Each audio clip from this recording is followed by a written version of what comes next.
I was teaching in Elyria, Ohio, arts and crafts in a junior high.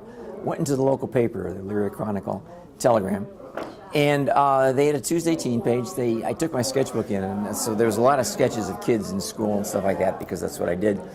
And they liked it, and I had put little humorous things, on the drawings. So we started running those once a week, and for about a year and a half, I did this cartoon for the Chronicle. And then I gathered those strips, took them to New York, and tried to syndicate it as a strip. And I was very lucky the very first time out of the gate. I became syndicated with Funky Winkerbean.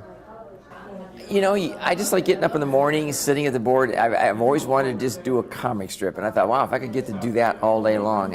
And so it's just the basic fundamentals of sitting down, drawing, writing, lettering. That's what I enjoy the most. As of last month, I've been doing it for 46 years. I always felt that comics they were capable of doing anything, just like any other art form. In books, movies, plays, you can write about anything.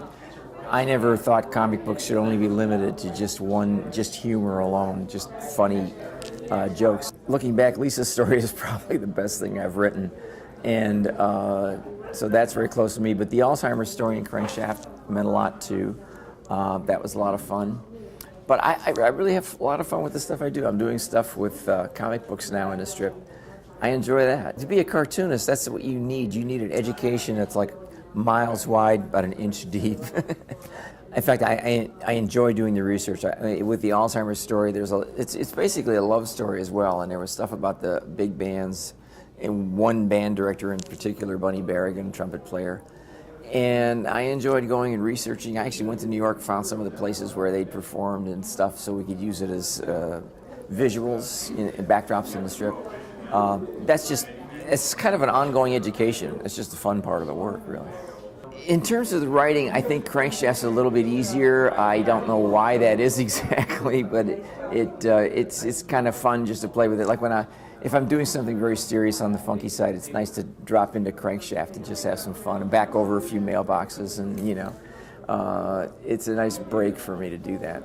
I mean, obviously when I started, Charles Schulz was God. He had the template for how it's done and what you do. But prior to him, I liked work like Chet Gould on Dick Tracy and the guys who did Flash Gordon.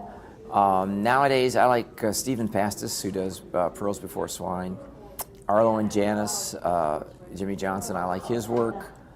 Wow, I'm forgetting Monty. There's a strip called Monty. Jim Medic, I like his strip a lot. I enjoy that.